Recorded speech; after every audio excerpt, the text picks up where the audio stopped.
want to thank everybody who's been with me, my Xbox clan. When Kobe going back to play Madison Square Garden, and he's like, hey, hook me up with dinner with Heath Ledger. Like Russell Westbrook, that was a great feat the other day. I couldn't even tweet it out. It's Coach Frank Vogel here, full of enthusiasm and positive energy. Well, first of all, you don't smoke peyote. And there was a couple games where I was at a hookah lounge. That's the truth. I wasn't smoking hookah, but I was there. There was a time when the Israelites were wandering in the desert and all of a sudden bread came down from heaven. That's kind of what today feels like to have KCP join. Welcome back to Bulls vs. Blazers. You can find us, as always, on Apple, Spotify, Google, YouTube, anywhere else that you can find podcasts. Make sure you subscribe, rate, review. Subscribe to the Patreon at patreon.com/BullsVBlazers. Shout out to the family. We haven't done a free episode in a while. We did a Patreon episode over the weekend for the family because we were in debt. We had, I mean, we have to take care of the family first, obviously, but, yes. Because Erik, you and Kelsey were moving, a week or so ago. And so we kind of took a week off or so, but now we're back. Shout out to not the free family. If you're only on the free feed, you're not the family, you're our acquaintances, but you can always join the family for only $3 a month or for $150,000 if you want us to make an episode as an NFT for you. Right. Exactly. Those are the two tiers of the family. And so we're happy to be back on the free feed. We love trying to get new listeners. And so if this is your first time listening to the Bulls versus Blazers podcast, welcome. And yeah, this is the winds of change are blowing, at least where we are here in Portland, but they are blowing across the NBA today. We had some more coach firings today, and shout out to Björk's family, by the way. I got one season worth of mileage out of that bid. Yeah, I was hoping I would get more. I was hoping he would be another, because, he came from the Nick Nurse system and there was all this, I was really hoping that I'd be able to have several years worth of Björk pictures. Album references. Yeah. I only got one season out of it, so that was kind of a tough scene for my social media presence, unfortunately. And the social media presence of this podcast. Yeah, that was one of the recurring things, and now it's done unless he gets another job, which I don't think is going to happen. I've heard some chatter about him maybe going back to Toronto. Apparently, everybody on the Raptors liked him, and they all pushed back pretty strongly against some of that reporting that was out there about him. And so it seems like Nick Nurse would probably welcome him back. So maybe he lands kind of back in Toronto. Yeah. Now that maybe if they are actually going to play in Toronto now, I'm not sure if he's really trying to join the Devil Raptors staff if the situation in Canada is not where it needs to be. I do know that people that I've talked to in Toronto have been able to go to their David Guetta concert more so recently than they had been maybe a few months ago when they were way behind us. So hopefully by the fall, the Raptors will actually be able to play their home games in Toronto. Yes, definitely. That would be nice, especially for all of our listeners, but not just our listeners, friends. It's a great NBA market, and I know that they've been missing their team, and I bet that watching a lot of these teams and their fans, particularly Phoenix, where their fans are all the way in. I think is a very, definitely gets them wanting games back more. But anyway, this is, aligned with the winds of change. All these teams that are in this, that we are at currently in this round of the playoffs, so many new teams. Obviously, I've been a big advocate of bubble theory, and with Phoenix again winning tonight, going up 2-0, I think I have an addendum to bubble theory. And what is that? You told me. I don't know what this is going to be. You were texting me earlier saying you have an addendum to the bubble theory. So I lay it on me and the listeners because I'm going to be hearing this for the first time as well. Well, there are obviously some exceptions to this, but I do think that one of the tenets of bubble theory, of course, just for those of you who are new listeners, was that if you went far in the bubble and you really went far, basically, I'm talking about the top 4 teams that made the finals. I think it took too much out of them to be able to replicate with such a short off season to be able to get back there. Obviously, that has proven to be true with 3 of the 4 conference finalists, save for the Nuggets, who played the Blazers, who were, at the end of the road of that group and just really didn't have it. And now as soon as the Nuggets are facing an actual contender, they're just getting run off the floor so far. Right. And it so turns out that their end meets the addendum to bubble theory, which is the one team that left the bubble energized by its experience. There was only one. It was the Phoenix Suns. Because you could say that Portland had a good bubble experience, but by the end of it, Dame couldn't even play by the end of the playoff series. Everyone was gassed. They, sure, they made the playoffs and it was a success from that respect, but it didn't leave them there. It didn't leave them as an energized group. And the Suns were really the only team that left the bubble that you could say they went there, did something, and left there as a better group than the team that went in there. And then they added Chris Paul on top of that. And obviously Jay Crowder was part of the Heat team, but I do think he benefited from, he's just joining a different core group, and that core group was fresh. And I think that all had a cumulative effect on this team. I think ultimately in the long run. So I think if all the 4 teams were, the losers of bubble theory, then I definitely think the Suns were the winners of bubble theory. They kind of got the best of both worlds of the entire bubble experience, because even though they didn't make the playoffs, there's not anything you can say, oh, well, they should have done this differently to make the playoffs in the bubble. They literally went 8-0. They were the only team that didn't lose a single one of their seeding games. They did everything they could possibly do in the bubble. And that kind of created this buzz of, this is the first time that we've ever seen Devin Booker and DeAndre Ayton and some of these young guys in meaningful games. And Mikal Bridges, Cam Johnson. Bridges, yeah, exactly. And they acquitted themselves. I mean, all those guys just all did great things in that run. It is still so wild to me, by the way, as an ex-Bulls beat writer. I was there still the year that they did one of the worst trades I can ever remember in my time covering the NBA, which was Taj Gibson, Doug McDermott, and a second-round pick to Oklahoma City for Cameron Payne, Joffrey Laverne, and Anthony Morrow.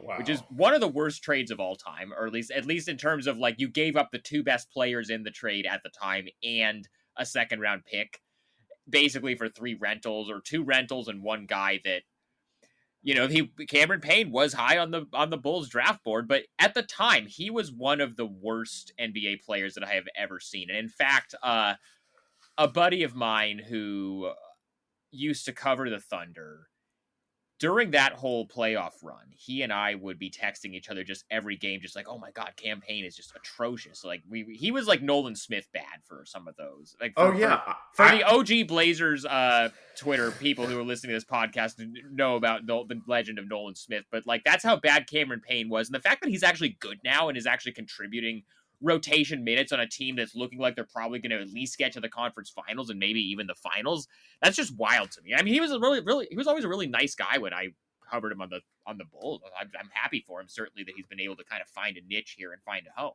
Yeah, I mean, I remember he had an injury. I think he tore his ACL when he was in Oklahoma City. No, he didn't tear his ACL. It was like a foot thing. Oh, it was a foot thing. Okay. What I was saying before, though, is that what the Suns were able to do was they got this buzz. They went 8-0 in the bubble, but they also didn't have to stay there for 3 months or even for 1 month. They basically they were there for the 2 weeks that they played the seeding games.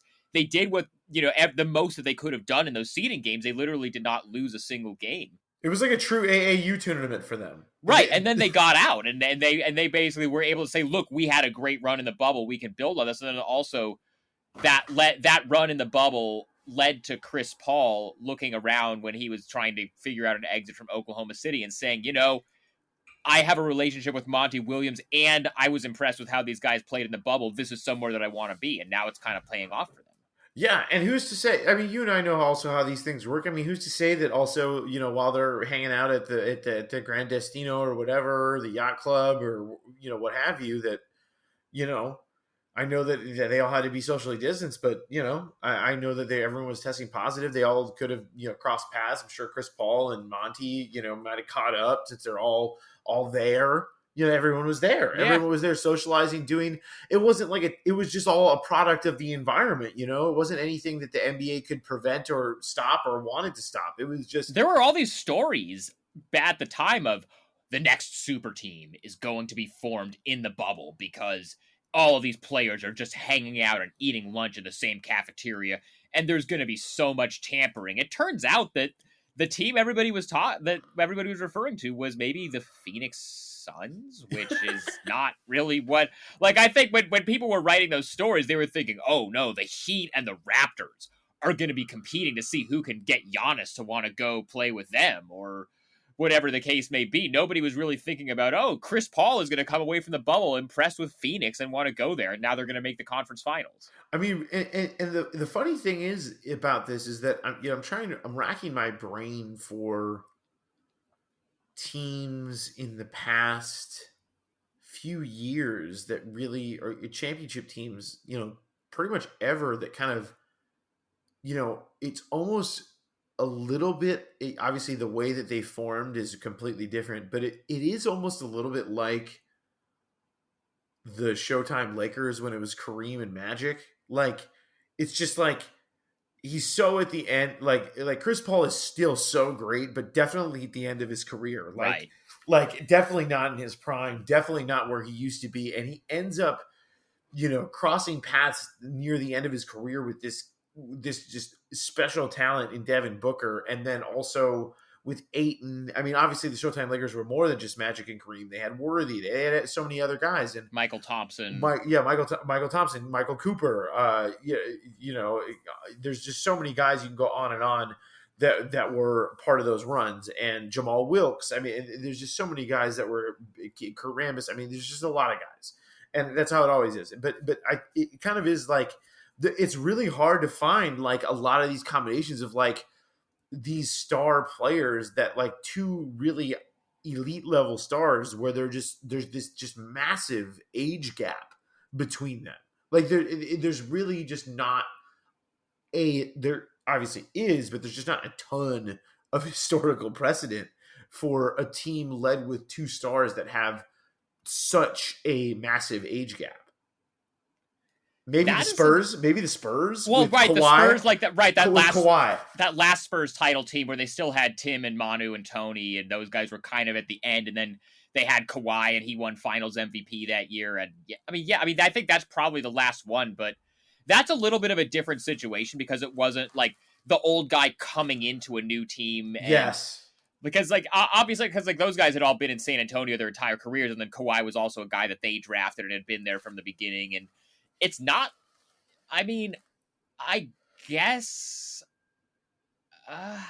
Kobe and Powell were like of similar ages, so I don't know if the Lakers, once they got, like, I don't know if that was like... Maybe. Yeah, that's it. But it's like, it's a really unique situation. I think it's like, that's what's always cool about sports. And, I know we were getting down on, the NBA and the business of the league that we can, that we always hate. But like, this is and it's just like, I don't care. Like, we heard, like, I don't care right now about Robert Sarver. I haven't heard that name in a long time. And it doesn't even seem like, I mean, when you're considering like just how desperate Tillman was to get off of that Chris Paul contract, you would think that somebody like Robert Sarver wouldn't be trying to take on that contract, but to their credit, it seems like he's given James Jones just kind of free reign to build the team and actually build a winner. And they paid Monty Williams. They paid Monty Williams a competitive salary to be their head coach. That was a guy who had offers and had interest from other teams and could have had a lot of jobs, and he picked this job. So well, and he got the carte blanche and he actually did it. Yeah, he did. Unlike some, you know what? Let's talk. Let's talk about it. You want to talk about the Neil Olshey presser because you were on this. I was on this. It was just an iconic performance in the Neil Olshey The canon. Yeah. I mean, the Neil Olshey discography, if you will.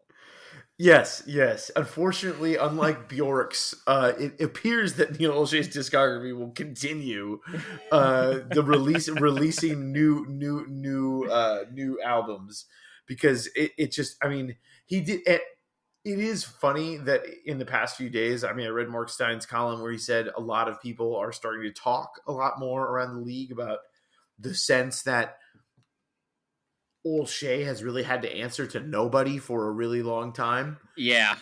And then Kevin Pritchard today in the Björk firing press conference, he said, "This is my fault. I own it for this coaching search. We need to do better," which I don't think the words "it's my fault" are 3 words that Neil Olshey has ever said in his entire life, because nothing's ever been his fault. No. Everybody sucks but him. Is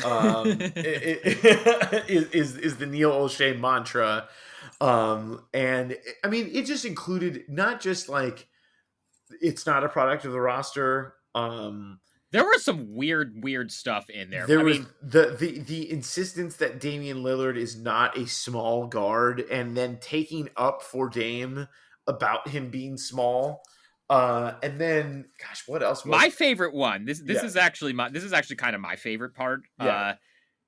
I asked him about all the stuff that happened with Jason Kidd. When we recorded last? I forget the exact timeline. Did we record when Jason Kidd had already pulled himself out of the running, or just... Yeah, we recorded after the entire weekend went down. Okay, we didn't record before he withdrew. Right. So because obviously the big thing that happened was, quote unquote withdrew.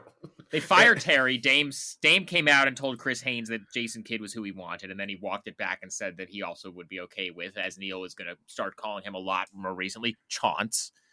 Mm-hmm.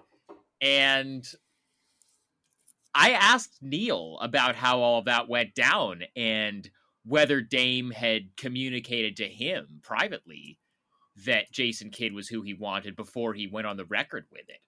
And Neil called out Dame for going public with it by saying it's unfortunate that was made public, which if you're the GM of a team and you're kind of are starting to hear chatter that maybe not that Dame is like asking for a trade, but that he's maybe more sniffing around the possibility than he ever has in the past. Mm-hmm. You don't want to call him out for something like that. And then he also just kind of took a shot at Chris Haynes too, for like he said, Dame talked to somebody that he considers a friend and so basically just like taking a shot at Chris Haynes for having a relationship with Dame and being the person that got that on the record, which was really just Chris doing his job, because the job of a beat writer is to develop relationships with players so that they trust you enough to want to go on the record with you for something like that. Yeah. And I mean, I know you talked about this on a couple of things that you did talking about this. It was very rare to do this because it's just not something that stars do, is go on the record with. LeBron has never done that. LeBron has never gone like on the record with a reporter and said, "This is the coach that I want my team to hire." Well, I guess I have another Neil quote from the presser that I enjoyed. This is another just total throwing Terry Stotts under the bus. That was, "We didn't necessarily go into every game where players felt like they were going to be judged by their defensive impact." That was one that I missed in real time, and then somebody sent it to me. It's just saying, "Wow, this is crazy." And then I went back and actually listened to it, and I was just like, "Yeah, that was." I mean, I just don't know what Neil was expecting when you have a roster which, you have too small. I'm sorry. I mean, I apologize to Neil if he's listening to this for calling the listed at 6'3" Damian Lillard a small guard. I apologize if semantically that's off. But you got 2 guards who are not, good defenders. I think Robert Covington is one of the better help defenders in the league, but they don't really have any good on-ball perimeter defenders, or at least they didn't for most of the season until they traded for Norm Powell. And then Nurkic is a good defensive center, but he gets in foul trouble and is always also injured a lot. And so other than that, your front court rotation is basically Carmelo Anthony and Enes Kanter. I don't know if like Tom Thibodeau or, Stan Van Gundy or whoever some of the best defensive coaches in the league are could have gotten a good defense out of that group.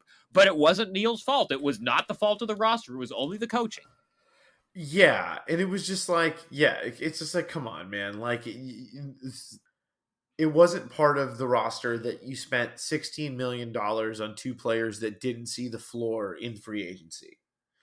That is money that you spent and choices that you made to add to the team that didn't help the team. They could have picked up Austin Rivers on the buyout market. That was something that literally something that some people, me, I was like driving and it was like, I mean, I don't know if it was a playing time thing for Austin Rivers aside, but I mean, I think it was the Simons thing. I mean, just the insistence that Simons is the guy, Simons, and like, because Neil drafted him. And right. Neil's never made a bad draft pick in his life. Simons did improve towards the end of the season. That I want to give him credit as someone who's been a Simons skeptic. He isn't the worst player in the NBA like he was last season. Yes, he has grown from literally being the worst statistical player in the league. But it would have been nice to have Austin Rivers, and it's like, I mean, they were it just to have also just. One of the things that I love about Rivers is that he cares on defense. Like, he at least tries. And it's just like, there's just a lot of just not even trying sometimes. And just, and just also, it just didn't seem like it was just like, it's a mindset. Guys have it or they don't. And, right. and there was just a lot of guys that didn't have that mindset to go out there and do it and make an impact defensively. And it was funny. I thought a lot of times when on the perimeter, when they really needed someone to make an impact defensively, Dame would put it on himself. And it's like, Dame was also at least trying on defense. He just doesn't have the physical tools to be able to be a good defender. It's not his fault. It's just not. I mean, he's not completely mailing it. He's not, Trae Young on that end, but like, no, but he's strong, but it's like, he just also, I think, has to deal with some limitations of the fact that he carries such an onus. It's just it's a twofold. Everything in basketball. I know that defense definitely, the defense is a bad thing, but I do think a lot of times too that it gets dismissed how often the two bleed into the other. Mm-hmm. And I do think that while Portland's offense was very efficient, I do wonder if there's a sense that the fact that everyone knows what's coming can almost save energy for the other team to just bring it on offense, because it just felt like, a lot of times, even when Portland's offense was going well, it was really just the product. It didn't feel like there was ever like another gear. It was like they got to something and then it was just like, okay. And I never felt like they could just like shut teams down on both ends to kind of spark the offense. They would never get easy baskets. It was always Dame does an amazing thing on the pick and roll or off the ball or driving to the basket out of the half court set. And it felt like a lot of times they would not get those easy baskets, which a lot of times are triggered by better defense. And I know Portland's offense was good, but I think a lot of these things, they are connected as well. And so I do think that having a better defense could lead to maybe having more variety on offense, which I think in the playoffs, you need that. And Portland being a great one-on-one team with Dame and CJ, it is important. And I think they have had playoff success before, but they have to have a little bit more variety. And I just don't think there was enough variety. That's the thing that I enjoyed also about Neil's press conference, as he was saying that he thinks the next coach is going to have to be able to make a defensive improvement with minimal roster changes, which sure made it sound like they're just going to run this roster back and hope that just changing the coach is going to be the thing. Yeah, and the margins basically. Like not bringing back Cantor, not bringing back Melo, not bringing obviously they're going to bring back Norman Powell because I don't think they really have any other options. Or they sign and trade Norm Powell to add another player that makes that salary, or like maybe they replace the Derek Jones spot with something. There's short of trading CJ and Nurk, which Neil got offended that I even dared to ask him that at the press conference about whether he would consider breaking up Dame and CJ. He did say everything's on the table, but he seemed pretty offended that I even asked him about it. No, I know. Yeah. Short of that, I just don't know really what there is to do for this roster. And there really is nothing. I mean, it sure seems like so I guess let's just kind of update on where the coaching search is at right now, because I mean, there's always different things that are kind of in the mix that could or could not happen. But, you know, for all intents and purposes, the front runner for the coaching search right now is, again, as Neil is going to call him incessantly once he gets the job, Chance. Yes. And there was a TMZ video where Rip Hamilton was stopped on the sidewalk in LA about how, you know, the Blazers want Chauncey, and how Richard Hamilton's like, oh, I might think about being an assistant. So it's like there's already I think there's already they're trying to be like a bad boy Pistons, maybe 04 Pistons coaching staff. Hey, can we have Coach Sheed? If that's going to be the direction that it goes, can we get Coach Sheed? I think maybe we should we should talk about it. Start a dialogue. Ben Wallace, maybe Hall of Famer now. You want to talk about defensive improvement? Yeah, exactly. Right. I mean, can Ben Wallace still play? Can he suit up? Could he give like 15 good minutes behind Nurkic? maybe. Yeah. I mean, yeah. Sometimes he'll need more than that, though, depending on when. Especially in the playoffs when Nurkic gets in foul trouble. Somebody sold you something interesting about this coaching search, though. Well, yeah. So I was talking to some people about it, and one of the things that Neil Olshey said in his press conference is that this was great. Also. The coaching search is going to be very broad, very vast, very robust. 20 to 25 names. So I talked to somebody, that day when it happened, and that person, who's pretty, knows some shit. Connected. Yeah, he knows some stuff. And they go, yeah, and all 25 names are Chauncey Billups. There was a great line. So as much as Twitter wants to throw around guys who are definitely qualified candidates, like Ime Udoka, Jacques Vaughn, Darvin Ham. I know David Vanterpool gets a lot of love on Blazers Twitter, obviously because of his connections to Dame. It's as long as Neil Olshey is calling the shots, it's going to be Chance. Hollinger at The Athletic had a pretty good line that's kind of to similar effect on his column, like the day after the Olshey press conference, where he says, Olshey mentioned presenting 20 to 25 names to ownership. And here at The Athletic, we know several of them. Chauncey Billups, Chauns E. Billups, Onsi Che Illups Bay, John C. Billups, and Dark Horse William Bill Ups, Chauncey. Hollinger does. Yeah, Hollinger still got his fastball sometimes, man. Yeah, Hollinger was in his bag with that column. I gotta say, as much as I made fun of him for stealing Bubble Day Or from me, the Chauncey Billups, the Chauncey Billups list of Chauncey Billups pseudonyms was quite good on Hollinger's part. So I have to tip my cap for him. Oh my god. So yeah, it's going to be Chance. Yeah. Unless something crazy happens, who's to say? Listen, this is the NBA where crazy happens. This is the free pod. There are certain things we can't talk about in the free pod. There are certain things we can't even talk about in the family pod. But this is some very sensitive times. Just keep your third eye open is all we're saying. Yeah. I will say Jason Quick had an illusion, and I think it's totally right because I've been feeling the same things. Not since LaMarcus Aldridge left the Blazers has there been this much uncertainty, rumor, intrigue, subterfuge, right?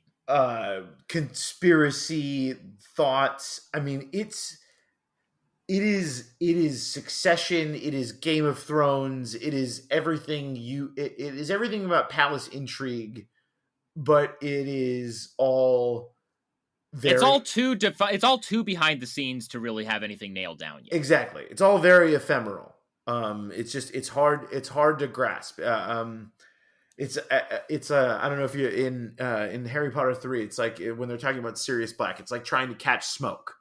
Yeah. It is like kind of how we're approaching this current Blazers situation with everything that's not Chauncey.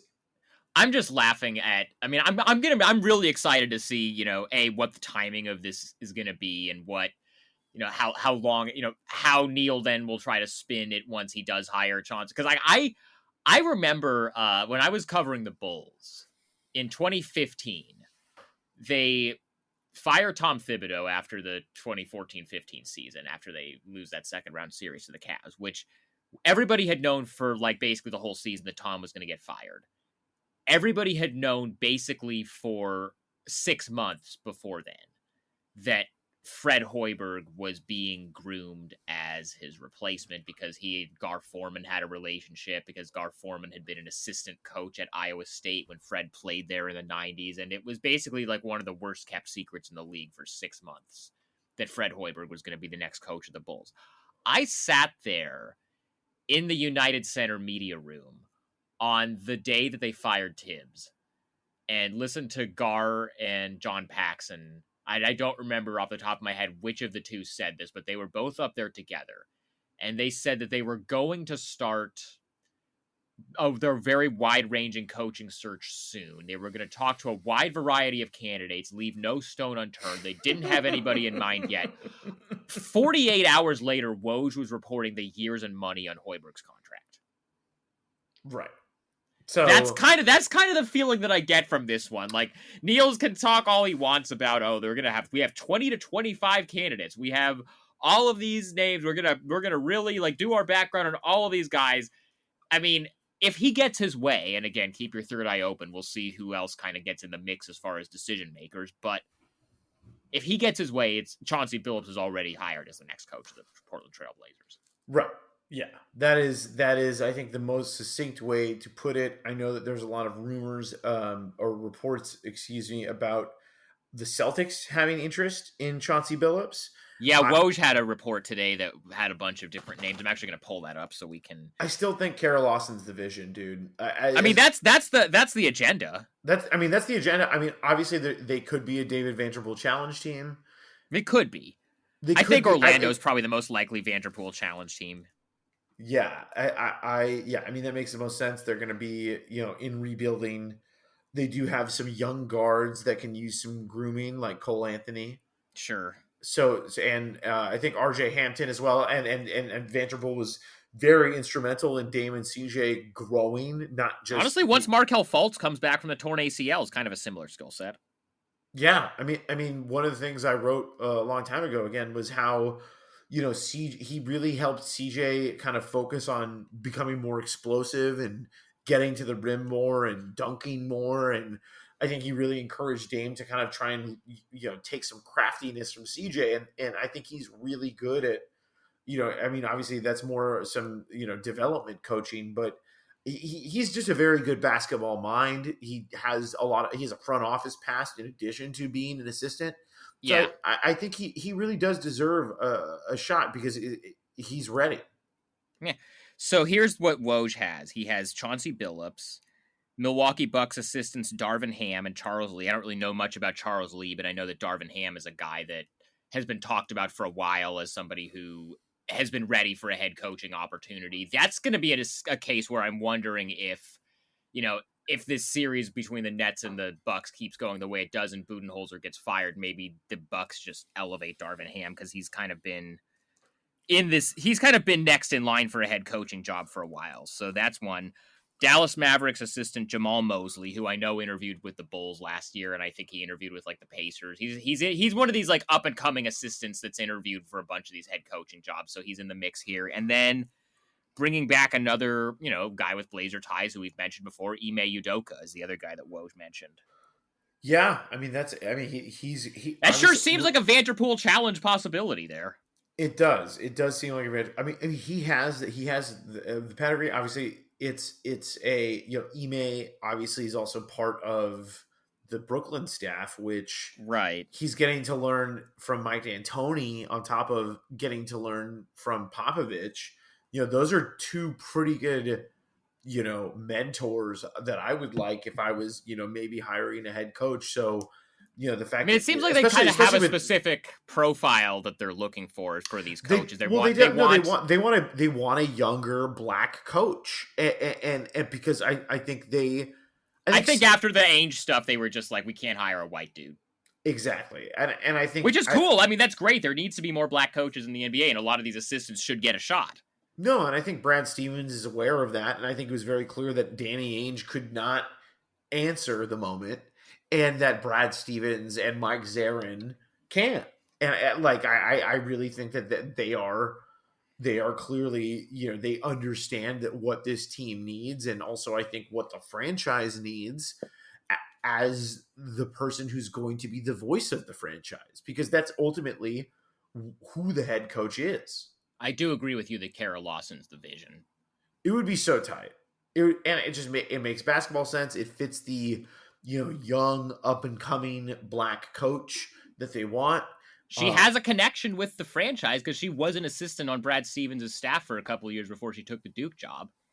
Right. Yeah. And again, I mentioned this in the family pod, but I'll mention it again. I mean, I was listening to Brian Scalabrine, the way he talked about how the Celtics players, coaches, front office all really resonated, how she resonated with them, how much they really appreciated her and her knowledge, her acumen, her work ethic, everything. And when, again, one of the big telling signs for how much they respected her for me was when she got hired by Duke, how big of a deal it was for all the players. Everyone wore Duke gear that day in the Celtics facility and celebrated her. So the personal connection is there. And then obviously she's a great basketball mind. I mean, there's just a lot of reasons why she should be the coach, I think. But, obviously there's a lot of other great candidates that have experience, that have, been assistants and have been, working hard for their chance. And,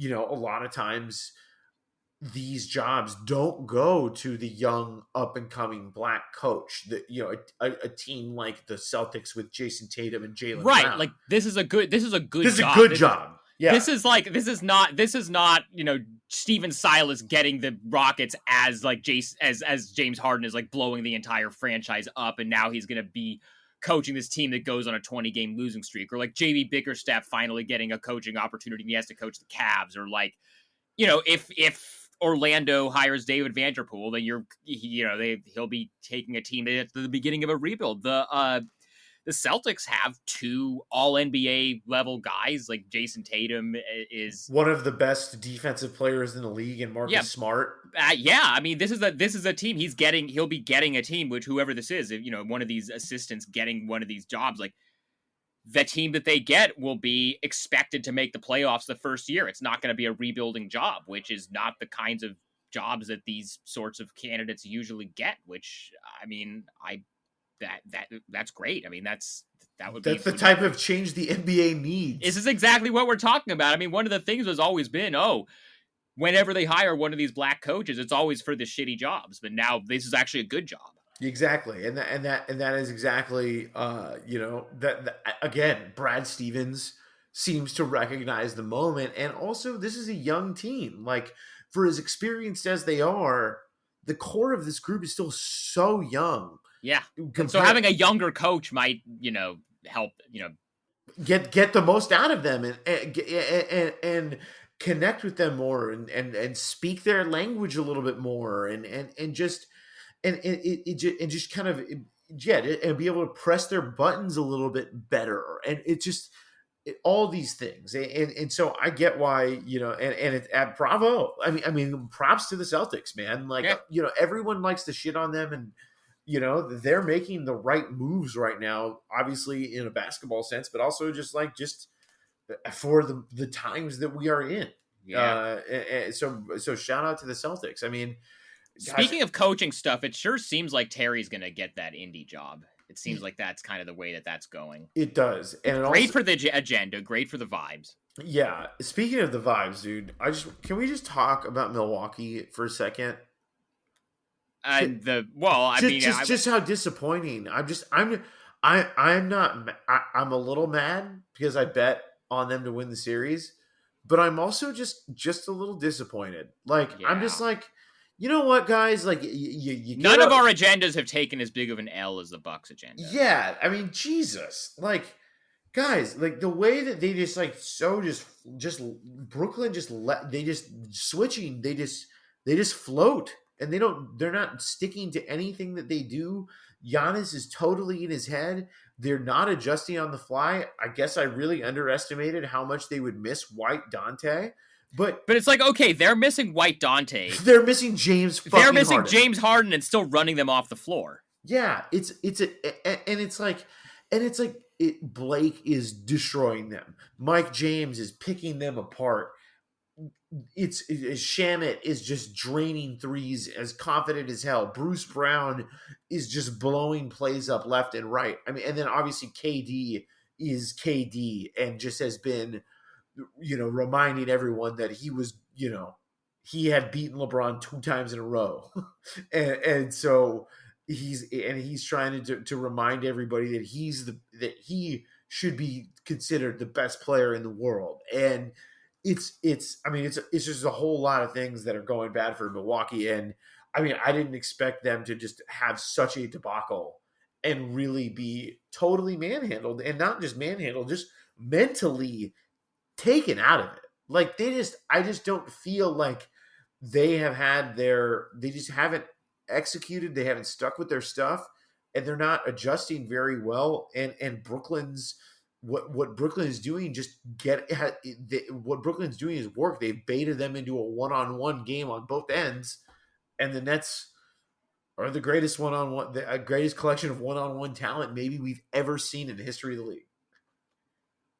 This is the kind of series for the Bucks, and if it keeps going the way that it's going, and I mean, who knows? Game 3 is tomorrow. Maybe they turn it around. Maybe maybe it's like the Clippers Mavs series where the Clippers look, unserious the first couple of games and then they kind of get it together. I don't expect that to happen because I think the Nets are just too overwhelmingly talented and I don't really know what they have to really answer with it. But if it goes the way it's going, this is the kind of series that obviously, Bud is probably getting fired if they lose this series. But like, this is the kind of series that gets front offices fired too. I mean, because obviously, they traded the franchise for Drew Holiday, and they're closer. Drew has been great, and that hasn't. I mean, but it's like, okay, they messed up the Bogdan thing. If you want to be charitable and say that was all just like a miscommunication, what was their move then to recover after that whole thing? DJ Augustine, who's like not on the team anymore. Bryn Forbes, who's not really playable in these sorts of series. Like Bobby Portis, who, I love personally and was good in the Miami series, but hasn't been really playable in this. Like they have there's just a lot of minutes for those types of dudes. And they did some weird, they messed up like the Pat Connaughton contract with like the sign and trade or trade exception or some shit. Like this is the kind of thing where it's like, okay, great job. You got Giannis to sign the extension. You know that the 2-time MVP is going to be here long term. Like that's great. Your entire franchise isn't screwed. You've got Middleton. You've got Drew Holiday. Obviously, the Drew Holiday trade was, even though they gave up a lot for him, that was still a kind of a move they needed to make. But everything else, like they've basically missed on, and they're gonna probably have to get a new coach. Like, do you necessarily want the same people in charge in the front office too? I mean, it's kind of the similar question that we're having here in Portland, where it's like, no. I mean, and that's what the answer should be. And any logical person, I mean, you got to look at the person that's pulling the strings. Like, come on, like that has to be the person where the blame is laid. And I mean, I do wonder if the people in the Milwaukee front office will have to answer any consequences. And I'm not sure, but that is definitely, I think it should be a conversation. I think It absolutely should be. If I'm a Bucks fan, it feels like you're no closer, and in fact, you're further away than you were from a championship 2 years ago. So we need to talk about the most important story in the NBA today. Mm-hmm. Which I don't even remember what that was.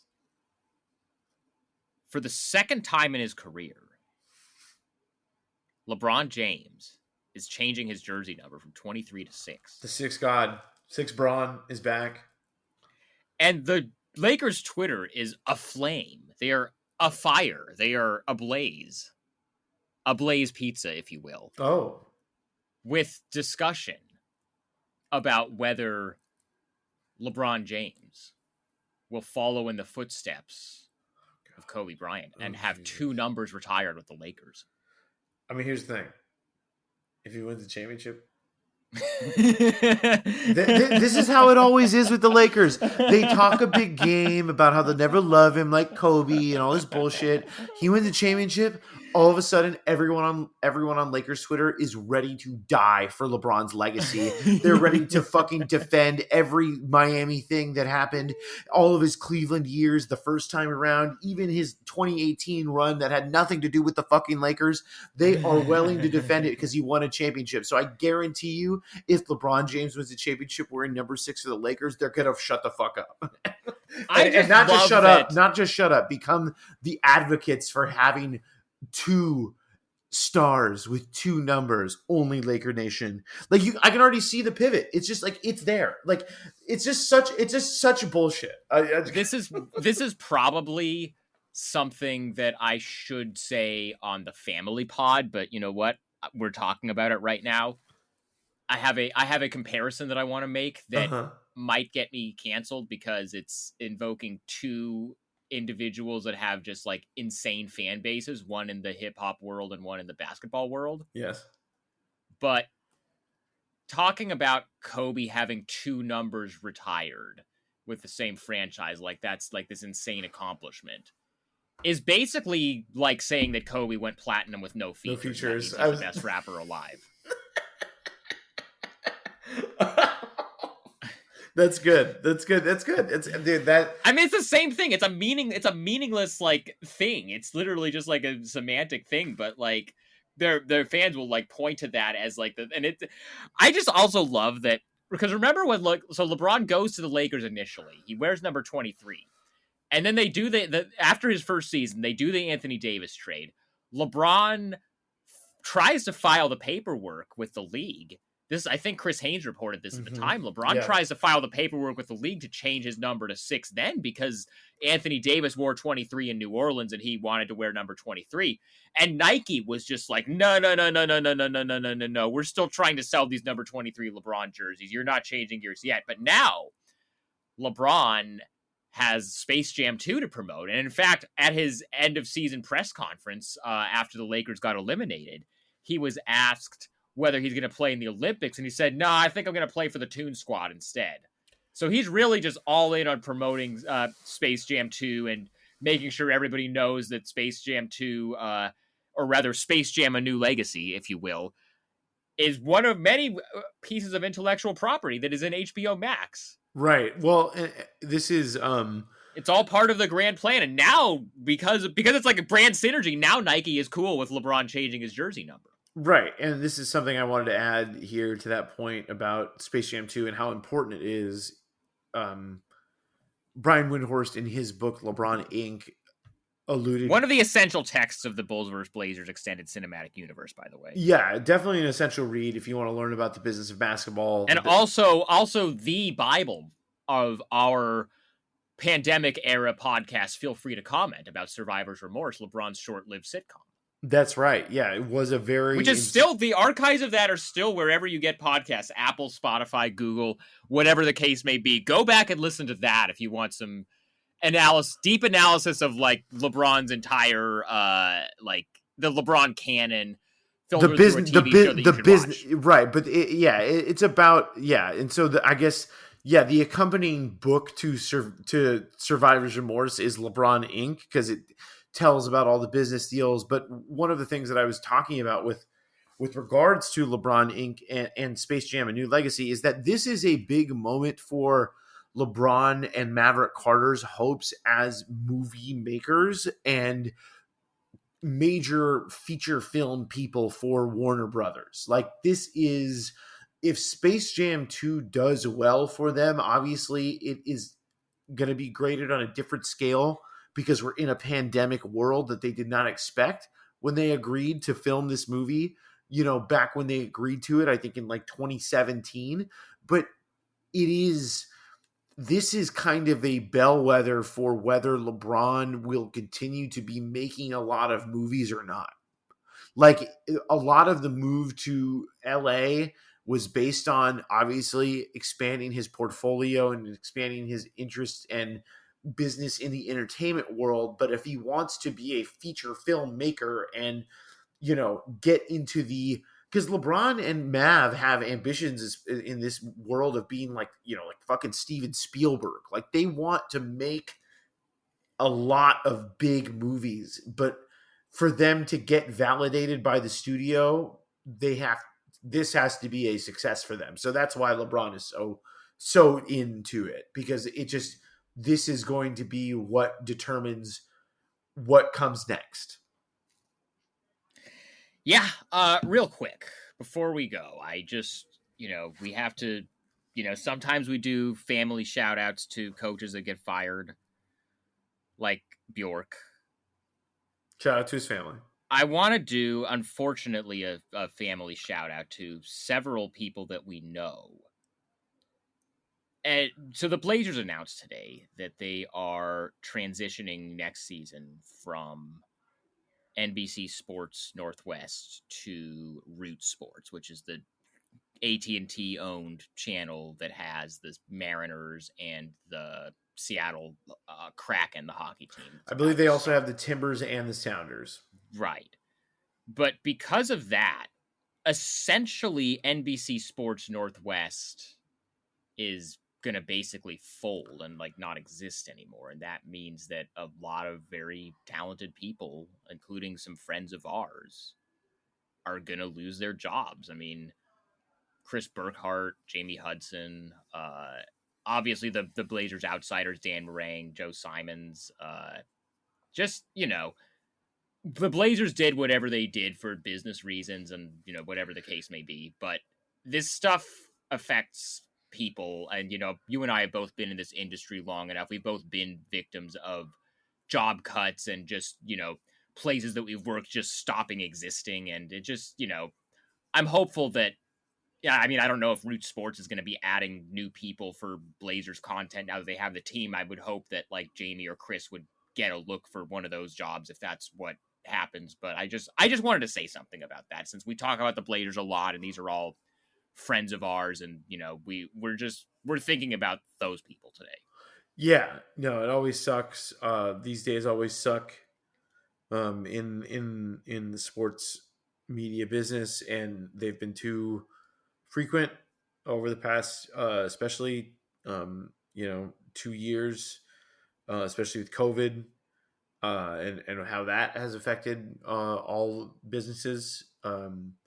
I know the Blazers themselves have had plenty of layoffs. They've had plenty of layoffs as well. I know that there were some union workers protesting outside of Blazer games that they weren't working. So I was under the impression that maybe they were not, they weren't working. So obviously they're cutting costs in other ways. So it's not anything like we don't need to, it has been as much as, the bubble was good for the league, and this season obviously was a money grab. I mean, all these teams, they had to just kind of punch the clock, knowing that they were all losing a lot of money this year. Yeah. And that's really the reality of a lot of these teams in the league. And, so, and I think it also kind of casts, I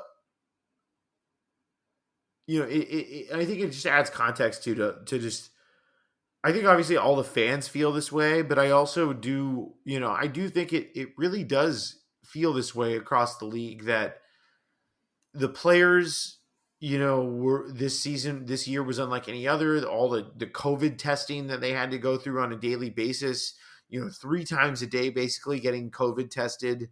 And then also, the business staffs of all these teams running with bare bones staffs and, basically just to lose as little money as possible. And it's just like, obviously they're going to get their money back, but it's just like, it just seems like that whole thing, like that whole feeling has permeated the whole season. I'm glad that the playoffs, I want the playoffs to pick up. The Utah Clippers game 1 was really good. I still have hope for that series, but and I think I still have hope for Atlanta and Philadelphia, but DeAndre Hunter being out sucks.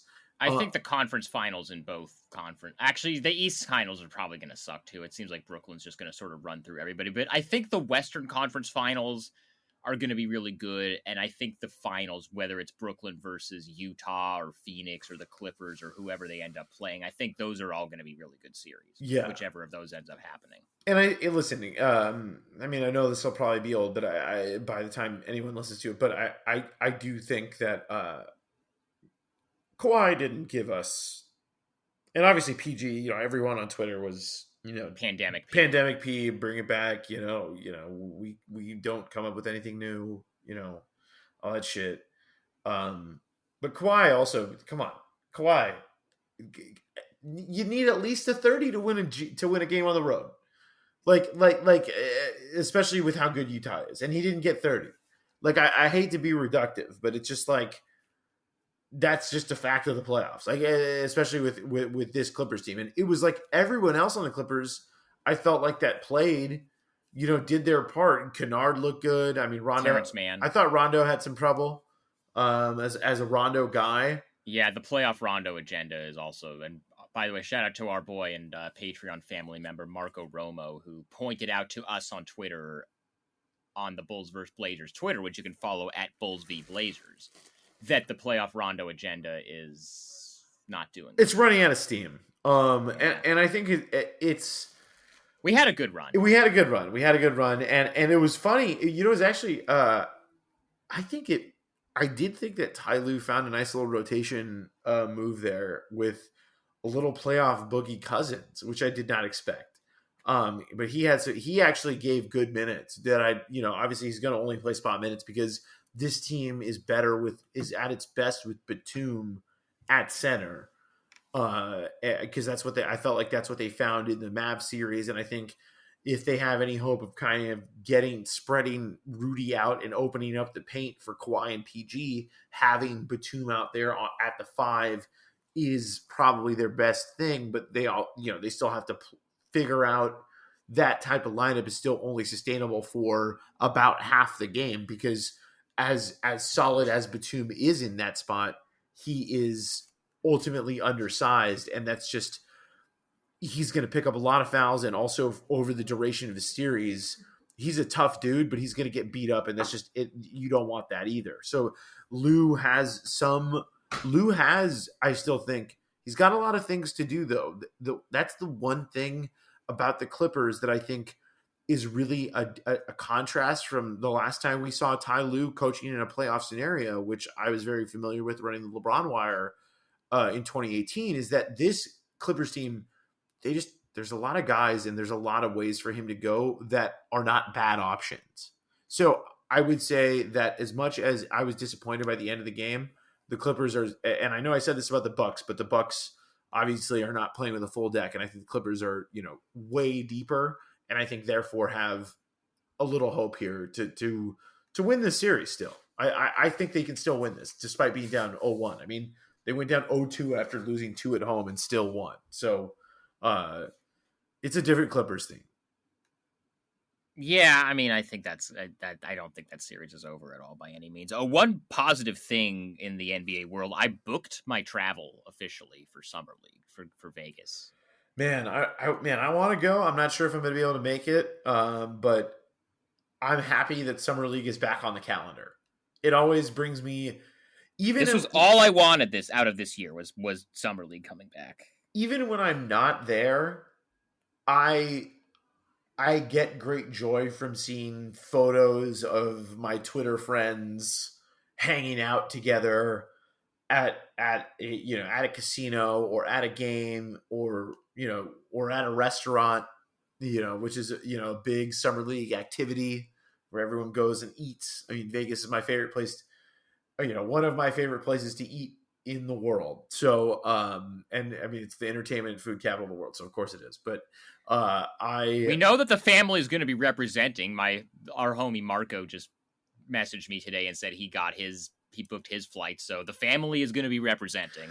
Yeah. I mean, we'll see. I mean, we'll see. We'll see for me. I'm a TBD. I'm a game time decision. Yeah. I'm a game time decision for that. But, I'm just happy it's back, and I'm happy that, also that next summer it'll even be more normal because it'll be back on the, it'll be back in the middle, in the middle of July, which, it's not that fun to be in Vegas, but it's not fun to be in Vegas in, in those summer months really anyway. So whether it's July or August, you're not really going to be in the comfort months of Vegas, but yeah, I am excited to go back to Vegas to commiserate with some fellow NBA junkies. See if David Guetta has a residency at one of the clubs. That's something I'm going to be keeping an eye out for. Definitely. I will not be in the same, even if I do that, I'm not going to be in the same state as I was in Ibiza when I saw David Guetta, or the time I saw David Guetta the year after that. I saw David Guetta in the Bay. I didn't realize you'd been to multiple David Guetta concerts. I mean, I've been to multiple David Guetta concerts in the sense of I've had the COVID-19 vaccine that he developed twice. I have not been to actual David Guetta concerts. I knew you had been to one. I didn't realize you'd been to multiple. Yeah, no, I actually remembered that when I was thinking back on our conversation the other day, that I have been to multiple Guetta sets. And so yeah, he it was meant to be. It was written in the stars that David Guetta would create the vaccine and also be a rallying cry for the podcast that you and I would host, 10 years after going to the David Guetta concert twice. So, I mean, the thing about Guetta is just overwhelming positivity. And that's the kind of spirit that we want to take into our endeavors in life, in this podcast, into everything. Just manifesting our various agendas. Manifesting agendas. That is really where we stand. Is we're constantly in the pursuit of David Guetta's dreams. I think that's a pretty good place to wrap it up, don't you? I think it is. I can't think of a better way to end. Manifesting our agendas and chasing David Guetta's dreams. We will be back with another Patreon episode. Probably. Are we going to do it in person this weekend? We'll rain check on that one because I think we should, but there's still some furniture stuff that we got to deal with around here. Yeah. So at some points. Unfortunately, we're still moving and shit. So at some point we will do a Kelsey check-in that's live in person at some point. Yeah. I'm literally recording this next to a box that hasn't been emptied. Nice. So that's where we're at right now. So just a little inside baseball for the family. You're getting to see how the sausage gets made here. So yeah. But shout out to the family.